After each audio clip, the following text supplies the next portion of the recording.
Ha sido el corazón de Dios, hermanos. Es el grande y anhelante deseo de Dios el que su palabra sea conocida por el mundo. ¿Por qué no viene Jesús cuando la situación es más caótica? Quisiéramos los cristianos que conocemos nuestro destino que el Señor venga ya para imponer su reino milenial, ¿no es cierto? ¿Qué le parece a usted? Jesucristo, el Rey de Reyes y Señor de Señores en esta tierra. ¿Qué les parece a ustedes? Gobierno de Cristo, amén. Gobierno de Cristo, usted viviendo en este gobierno, siendo a lo mejor un alcalde de alguna ciudad o siendo algún comisionado de alguna ciudad, porque hermanos, el gobierno de Cristo también será parecido al gobierno de los hombres. Dice que Él es Rey de Reyes y Señor de Señores. El Señor va a poner como gobernantes a sus hijos, a los que perseveramos hasta el final. Si nos conviene estar en ese gobierno con Cristo, también le conviene a las gentes, a los vecinos, a los que están cerca de nosotros. Pero ¿por qué no estarán muchos de nuestros vecinos? ¿Por qué no estarán muchos de nuestros compatriotas o conciudadanos? ¿Por qué no estarán en ese gobierno? Sencillamente porque no escucharon la palabra. Y van a tener algunos, a lo mejor alguna justificación. Nunca escucharon. Yo creo que esa justificación no les va a valer, porque hermanos, por la radio, por la televisión, por la página impresa, en el teléfono, mensajes de textos y de toda forma se está predicando la palabra del Señor. Pero ¿por qué no estarán con nosotros? Porque sencillamente no les insistimos. No fuimos perseverantes, no fuimos insistentes. Las gentes en estos días, hermanos, están sufriendo de hambre y de sed. No hambre de pan, no sed de agua, sino de oír la palabra del Señor. ¿Usted ha visto eso? ¿Usted ha visto cómo las gentes están detrás de todo lo que suena a religión? La gente tiene anhelos de religión. ¿Sabes quiénes están sacando provecho de ese anhelo? Los musulmanes. Los musulmanes son hermanos de padre de los judíos. Son los descendientes de Ismael. Los musulmanes son los que nacieron de Ismael y establecieron la religión musulmanes. Miren, los musulmanes en cuanto a número son los más grandes en el ambiente religioso. Son más grandes aún que los judíos. Tienen adeptos por todas partes del mundo. Pero los musulmanes siguen perseverantes, siguen perseverantes. Es sorprendente cómo en Centroamérica los musulmanes se han metido últimamente. Es sorprendente cuando te das cuenta que en Sudamérica los musulmanes tienen establecidas mezquitas e iglesias por todas partes de Sudamérica. Están consiguiendo muchos adeptos. Están metidos porque saben, hermanos, que en estos últimos días Dios enviaría hambre y sed. Hambre de la palabra. Ahora, los musulmanes, como dije, son hermanos de padre, son hijos de Abraham, el hijo de la esclava. De ahí nacen los musulmanes. En cambio, los judíos nacen de Isaac. Isaac, el hijo de la promesa. Y también son multitud de las que hay. Pero los judíos, siendo el pueblo escogido por Dios, siendo el pueblo que Dios estableció para que dieran a conocer su gloria, le fallaron al Señor.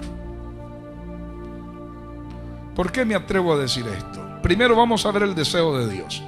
Salmos 19:4. Los cielos cuentan la gloria de Dios y el firmamento anuncia la obra de sus manos. Miren, el cielo cuenta, dice, la gloria de Dios y el firmamento anuncia la obra de sus manos. Dios se da a conocer a través de las cosas creadas. Ayúdenme. ¿A través de qué se da a conocer Dios? A través de las cosas creadas. Mire el mar y usted ve esa grandeza en el mar. Y usted dice, ¿cómo que surgió el mar de la nada? ¿Cómo que surgió por obra de un accidente? ¿Cómo es que se mantiene el mar en su nivel y no lo puede superar? ¿Por qué? Porque hay una mano poderosa sosteniendo todo eso, hermano. Usted mire el universo, mire cuántas galaxias hay en el universo. Es maravilloso cuando usted se mete a este ambiente científico. ¡Oh, qué maravilla! Tiene que haber una mente superdotada como para que todo esto siga funcionando en el orden que Dios le estableció. Dice entonces el salmista: los cielos cuentan la gloria de Dios y el firmamento anuncia la obra de sus manos. Pero hay gentes que no entienden. Hay gentes hoy en día que siguen diciendo: no hay Dios. ¿Qué dice la Biblia acerca de los que niegan la existencia de Dios? Dice el necio en su corazón: no hay Dios. No hay Dios. Entonces, hermanos, hay gentes hoy en día que aunque ven todo y que entienden toda la grandeza de Dios y que no puede existir nada si no es por la mano poderosa de un Dios que sí puede y que sí hizo todas las cosas que existen, aún siguen negando la existencia de Dios. Aún siguen creyendo que somos causa de una explosión. Aún siguen creyendo que somos producto de una evolución, que salimos del mono y que el mono salió del pez y que ¡qué locura! Es el deseo de Dios en todo esto, hermanos. Versículo 4 del Salmo 19 dice: por toda la tierra salió su voz y hasta el extremo del mundo sus palabras. En ellos puso Dios tabernáculo para el sol, y sigue la escritura. Este es el deseo de Dios, hermanos. Lo tienen en la pantalla, ¿verdad? Dice que por toda la tierra se dé a conocer su palabra, que por toda la tierra su voz sea escuchada. Esta fue la visión del salmista, pero también es el deseo de Dios. Es el deseo de Dios que la palabra, hermanos, sea anunciada, sea proclamada por todo el mundo. Y para esto Dios llamó a Abraham de Ur de los Caldeos. Le digo: Abraham, quiero que salgas de tu familia, de tu parentela. Ven a una tierra que te voy a mostrar. No solamente en el deseo de Dios de formar un pueblo para sí, tomar un pueblo para sí, pero para que este pueblo se encargara de proclamar las buenas nuevas, que hay un Dios, que ese pueblo diera a conocer a todos los pueblos del mundo. No le dijo el Señor a Abraham que en él serían benditas, ¿quiénes? Todas las familias del mundo. En él serían bendecidas, en Abraham serían bendecidas todas las familias del mundo. Era el propósito de Dios que los judíos, hermanos, llevaran la bandera, llevaran la voz. Era importante. Ahora lo quieren hacer. Ahora lo quieren hacer algunos que se llaman incluso judíos mesiánicos. Quieren proclamar el mensaje, pero ya es muy tarde. ¿Saben qué pasó? Por cuanto no lo hicieron ellos, Dios escogió a los gentiles para que lo hicieran. Dale aplauso al Señor, eso es. Miren, en este salmo el Señor está expresando su deseo. Y en Romanos capítulo 3,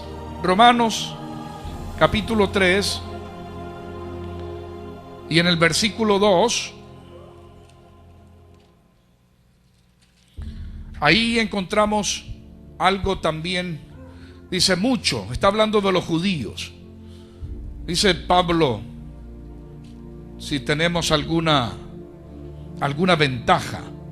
Dice el versículo 1: ¿qué ventaja tiene pues el judío? ¿O de qué aprovecha la circuncisión?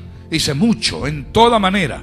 Primero, ciertamente que les ha sido confiada, ¿qué? La palabra de Dios. Dios, hermanos, puso en las manos y en la responsabilidad del pueblo judío el llevar la palabra al mundo.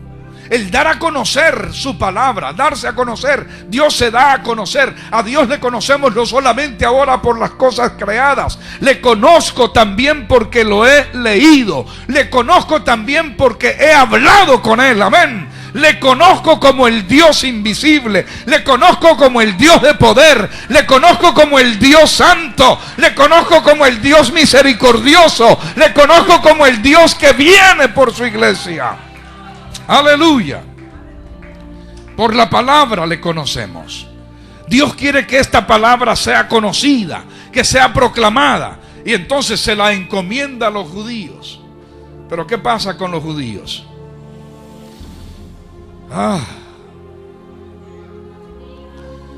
Los judíos fueron duros de servir. ¿Se acuerda que la palabra, cuando venían saliendo de Egipto, el Señor los reprendió tantas veces? Dice, pueblo duro de cerviz. ¿Falló Dios? No, Dios no falla, hermanos. Le fallamos nosotros. Le fallamos nosotros en los propósitos, porque conociendo los propósitos y planes de Dios, le fallamos cuando no los cumplimos, ¿de acuerdo? Le fallamos cuando no les cumplimos. Miren, el pueblo israelita, los judíos, fueron y hasta hoy son duros de servicio. ¿Sabe cómo se consuelan estos judíos? Van todos los días, los que pueden hacerlo, al muro de los lamentos. Usted ha visto a los judíos llorando, a lágrimas sueltas y dándose de golpes contra la muralla, arrepentidos, diciendo, perdona, Señor, perdona. Oh, te fallamos. Sí, le fallaron. No llevaron el mensaje que Dios les encomendó. Vino el Mesías y lo mataron. Peor todavía, mataron al Cristo de Dios. Dice la palabra, y Jesús poniendo una parábola, dice que el dueño de la tierra se la rentó a un grupo para que la labrasen, y la labraron, y cuando hubieron recogido los frutos, el dueño, dice, mandó mensajeros para cobrar la renta. ¿Qué hicieron con los mensajeros? Dice, los afrentaron y a otros los mataron. Entonces, al ver el dueño del terreno que esto estaba sucediendo, dijo, voy a mandar a mi hijo, a este lo van a respetar. Y mandó al hijo, dice, y cuando se dieron cuenta que era el hijo, dijeron, vengan y matémoslo, y nos quedamos con la heredad. Y lo mataron. Ahora pregunta Jesús, ¿qué hará el padre de familia? ¿Qué hará el dueño del terreno? Y ellos mismos responden, dice, mandará un ejército y arrasará a estos malos y rentará su terreno a otros que le paguen. Ajá, bien han respondido, dijo Jesús. Eso mismo es lo que va a suceder. Eso mismo hará Dios. Les quitará a ustedes el privilegio y se lo dará a un pueblo que no era pueblo. Gloria al Señor. Por eso, hermanos, los gentiles debemos de sentirnos orgullosos, contentos, porque Dios puso sus ojos en nosotros. Gloria al Señor. Se fijó en nosotros. Yo soy pueblo ahora. Antes no éramos pueblo. Hay dos versículos que quiero presentar. Romanos 9:26 dice, como también en Oseas dice, llamaré pueblo mío al que no era mi pueblo, y a la no amada, ya le llamaré a la iglesia, a la que antes no era amada porque era idólatra, ahora le llamaré amada. Gloria al Señor. Llamaré pueblo mío al que no era mi pueblo. Primera de Pedro 2:10. Primera de Pedro 2:10 también hace mención de esto y dice, vosotros que en otro tiempo no erais pueblo, pero que ahora sois pueblo de Dios, que en otro tiempo no habíais alcanzado misericordia, pero ahora habéis alcanzado misericordia. Dele aplauso al Señor, hermanos, porque llegamos, aleluya, arrastrados, como usted quiera decir, porque no nacimos en el privilegio de ser religiosos. No nacimos en el privilegio. Los judíos tienen el privilegio de nacer en una familia que no es idólatra. Tienen el privilegio de nacer en una familia que conoce a Dios, en una familia que tiene relación directa con Dios. Tienen el privilegio, pero fueron duros de servicio. Se apartaron. Hoy, hasta hoy, en este día, hay multitudes de judíos haciendo turno para ir a darse de golpes contra la pared El muro de los lamentos sigue siendo, hermanos, testigo de la negligencia de este pueblo. Pero bendito Dios, en todas partes del mundo hay un grupo como nosotros, alabando y glorificando al Señor nuestro Dios por el privilegio que Él nos ha dado. Pero oiga, hermano, oiga bien esto: grande responsabilidad puso Dios en las manos de los judíos, grande responsabilidad está poniendo Dios en las manos nuestras hoy en día. ¿Haremos lo mismo que los judíos? ¿Nos convertiremos en negligentes? Mire, la iglesia primitiva, hermanos, la iglesia primitiva nació hace 1970 años. En el año 1 de nuestra era nace Jesucristo. En el año 30 comienza el ministerio. En el 33 muere crucificado en una cruz, y en ese mismo año es levantado al cielo. 50 días después de su resurrección, de su muerte y resurrección, vino el Espíritu Santo. Aleluya. Y derramó poder sobre 120 personas. No era multitud, apenas eran 120. Y a partir de ese día, año 33 de la era cristiana, nace la iglesia poderosa de Jesucristo. Aleluya. Desde entonces se proclama el mensaje que sale, miren, sale de Jerusalén. Hay una palabra profética, quiero que vayamos a ella, Isaías capítulo 2 y versículo 3. Esta es una profecía acerca del reino del Mesías. Isaías 2:3 dice: vendrán muchos pueblos y dirán: venid y subamos al monte de Jehová, a la casa del Dios de Jacob, y nos enseñará sus caminos, y caminaremos por sus sendas, porque de Sión saldrá la ley, y de Jerusalén la palabra de Jehová. Aleluya. Oiga, miren, hay un anhelo, hay un deseo de ir a Jerusalén, a ver lo que está haciendo Dios, lo que ha hecho Dios. De Jerusalén saldrá la palabra. Y así sucedió, hermanos. Años 70 de la era cristiana. Jesús había profetizado que no quedaría piedra sobre piedra cuando los discípulos le dijeron: mira, Señor, qué hermoso templo, qué hermosos edificios los que tenemos en Jerusalén. Y dijo Jesús: no quedará piedra sobre piedra que no sea demolida. ¿Cómo así? Miren, hermanos, el deseo de Dios era que de Jerusalén la palabra saliera para todo el mundo. Otra vez, segunda oportunidad. Pero el pueblo se echó a dormir. Los apóstoles todos se sintieron muy bendecidos.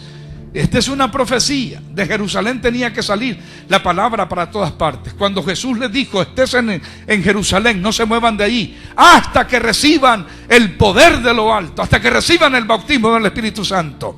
Y entonces me van a ser testigos, primero en Jerusalén, segundo en Judea, tercero en Samaria, cuarto hasta lo último de la tierra. Ese era el deseo, que de Jerusalén salga la palabra para todo el mundo. ¿Qué pasó con los cristianos entonces? Si Dios les quitó el privilegio a los judíos y se lo pone ahora a los cristianos, ¿dónde están los cristianos? ¿Por qué ha recorrido tanto tiempo, el tiempo, para que esta noche, para que esta tarde el pastor Palacio esté diciendo: hermanos, estamos fallándole nuevamente al Señor? Nuevamente le estamos fallando, ya no como judíos, ahora ya no como gentiles, le estamos fallando como cristianos, como hijos. No estamos haciendo la voluntad del Señor. Que la hagan otros, que la haga el pastor. Ahí está, hombres como Armando, hombres como cualquiera de nosotros, hermanos, que se disponga para hacer la voluntad de Dios, para cumplir la gran comisión.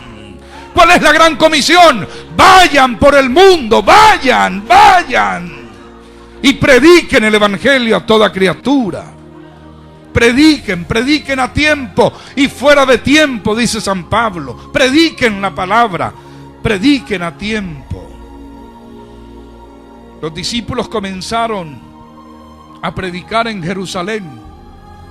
El día de Pentecostés, ese día, Pedro se salió de la casa donde estaban encerrados. Habían pasado 40 días encerrados.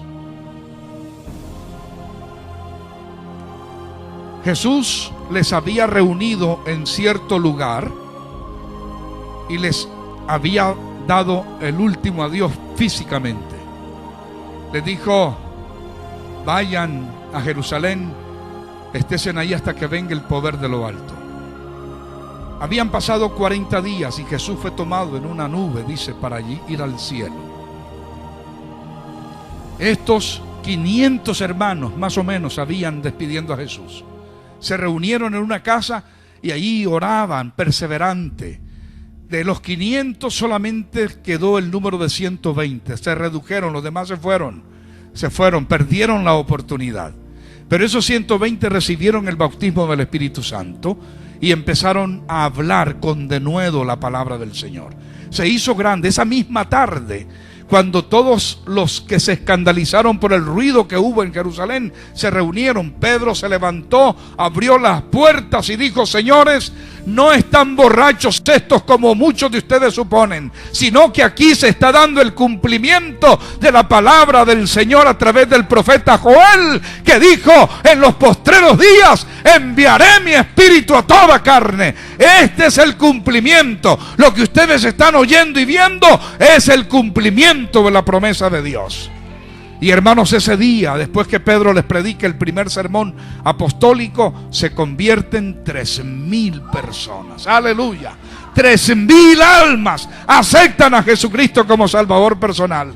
Una semana después, Pedro y Juan suben al templo para orar a las 9 de la mañana y se encuentran en la entrada de la puerta que se llama La Hermosa a un hombre cojo de nacimiento pidiendo limosnas.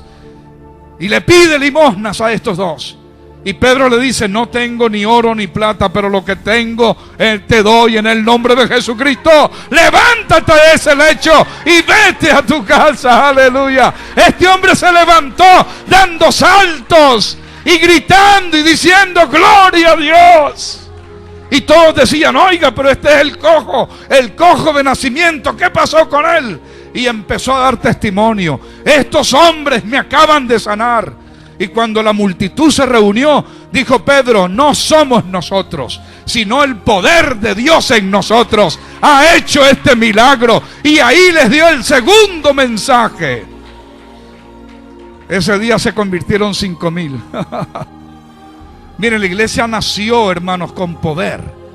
Conversiones tras conversiones tras conversiones. Pero se acomodaron en Jerusalén. Se acomodaron. Ya la iglesia era grande, aunque tuvieron persecución y todo eso, pero la iglesia estaba como cómoda. Ya cuando el pastor tiene 5,000, tiene 8,000 miembros, qué hermoso, ¿verdad? Cualquier ofrenda es buena. Si todos dan un peso, en 8,000 son 8,000 pesos. ¿Ah?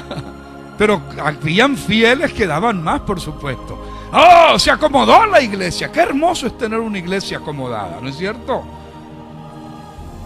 Unos van, otros vienen, otros se quedan, otros se van. ¿Qué importa si tenemos un número? Miren, hermanos, cuando tenemos un número y nos acomodamos, Dios hace algo, porque Él no quiere quedar avergonzado nuevamente. ¿Le fallaron los judíos? Sí.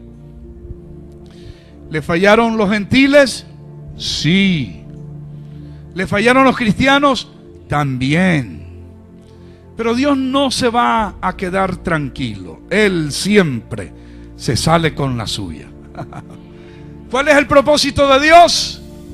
Darse a conocer al mundo, ¿de acuerdo? Esto es lo que quiere Dios. Y miren la forma en que Él usa para darse a conocer. Hechos de los Apóstoles, capítulo 8, versículo 1. Hechos 8 y versículo 1. Está hablando aquí de la muerte de Esteban. Y dice: y Saulo consentía en su muerte. en aquel día hubo una gran persecución contra la iglesia que estaba en Jerusalén, y todos fueron esparcidos por las tierras de Judea y de Samaria. ¿Qué les había dicho el Señor? Me van a hacer testigos, ¿dónde? En Jerusalén, en Judea, en Samaria y hasta lo último de la tierra. Pero se habían quedado tranquilos en Jerusalén. ¿Qué hizo Dios? Provocó, hermanos, una persecución tremenda. Hasta muertos hubieron. Es cuando se levanta Pablo, Saulo de Tarso, este Saulo que consentía en la muerte de Esteban. Esteban era uno de los laicos, diáconos. Miren, hasta los laicos predicaban, hermanos, los diáconos. Y dice de Esteban que era un hombre docto en la palabra. Les dio un sermón a los sacerdotes, de tal manera que incluso los acusó delante de Dios. Ustedes fueron los que provocaron la muerte del justo. Y cuando llegó a esa parte, se alborotó el grupo y ordenaron que lo sacaran afuera a Esteban y lo apedrearan. No lo soportaron y lo llevaron afuera y lo apedrearon a Esteban. Peor cuando dijo: veo los cielos abiertos y al Hijo del Hombre sentado a la diestra de Dios. ¡Aleluya! ¡Qué visión! Lo apedrearon hasta matarlo. Y cuando estaba a punto de expirar, Esteban dijo: Señor, no les tomes en cuenta este pecado, por favor. Igual que Jesús, no saben, son duros de servicio, no entienden, no han querido entender hasta hoy. Hermanos, qué pesar, ¿no es cierto? Toda la historia bíblica da pesar. Dios provocándonos a la acción, Dios provocándonos a que cumplamos su santa y bendita voluntad, y nosotros seguimos indiferentes. Yo quiero con estas palabras, hermano, motivarle para que dejemos a un lado la indiferencia. Yo mismo he hecho compromiso con Dios. Señor, voy a dejar a un lado la indiferencia. Por causa de mi edad, y miras qué es lo que tienes, te das cuenta que no tienes nada. No tienes nada. ¿Qué has hecho? ¿Qué has acumulado? Y yo me empecé a preocupar por eso. Me empecé a preocupar. Dije: Señor, ¿qué voy a hacer con mi retiro? Y con $1,000 que el gobierno me pase de mi dinero que he acumulado, yo no puedo subsistir. Y empecé a pensar: ¿qué voy a hacer? Tengo que buscar alternativas. Y de repente me veo metido en 1000 cosas extrañas. ¿Saben qué, hermanos? Me arrepiento. En ceniza, en silicio, en ayuno. Es para jalar las orejas, hermano. ¿Acaso Dios se murió? ¿Acaso el Dios que me llamó es un Dios miserable? ¿Acaso el Dios que me plantó para hacer esta labor me desamparará? ¿Saben qué estoy planeando, hermanos? Darle guerra al diablo por los próximos aleluya 67 años, y yo me estoy retirando. No, olvídate, diablo mentiroso. Me tienes que aguantar hasta los 120 años. Dios ha establecido a los hombres hasta 120 años. Si los aguanto, voy a darle guerra al diablo, hermano. Le voy a dar guerra al diablo. Y el retiro, al diablo con el retiro. Dios dice: ocúpate de mi obra, que yo me ocuparé de tu retiro. Gloria al Señor. Eso es todo. No tenemos que cargarnos con situaciones. Y ay, ¿quién me dará? ¿Con qué voy a comer? Dice: no se afanen. ¿Y por qué se afanan? Dijo Jesús. Miren las aves de los cielos. Ni siembran, ni ciegan, pero nuestro Padre Celestial no deja perecer ni a una sola. Aleluya. Miren los lirios del campo que ni tejen ni hilan. Pero ni aún Salomón con toda su gloria se vistió como uno de esos. Miren qué belleza las flores, aleluya. Que hoy son y mañana ya no estarán más. Si no valéis más vosotros, aleluya. ¿Por qué tenemos temor, hermanos? Que Dios nos haga el reto esta tarde, hermanos. Dios, haznos el reto, por favor. Haznos el reto, Señor, porque yo quiero hacer más por tu obra. Yo quiero preocuparme por los vecinos. Quiero preocuparme por los habitantes de este condado. Quiero preocuparme, hermanos. No, yo no pienso en ganar la ciudad. No, es mentira. No lo puede hacer ningún hombre, ni por muy popular que éste sea. No puede alcanzar la ciudad. Pero ¿sabes qué? Lo que hacemos nosotros, hermanos, puede meterse a donde otros, a pesar de sus grandezas, no pueden entrar. La radio, la televisión, la internet. Metámonos en el medio de comunicación. Metámonos para que Dios se glorifique. Este era el mensaje del Salmo 19:4. Por toda la tierra salió su voz, y hasta el extremo del mundo sus palabras. ¿Cómo puede ir la palabra de Dios hasta el extremo del mundo si no a través de los medios de comunicación? Usemos el satélite, usemos el teléfono, usemos la tecnología. Dios la ha puesto en nuestras manos en estos días para que la usemos. Dele aplauso al Señor si está dispuesto a usarla.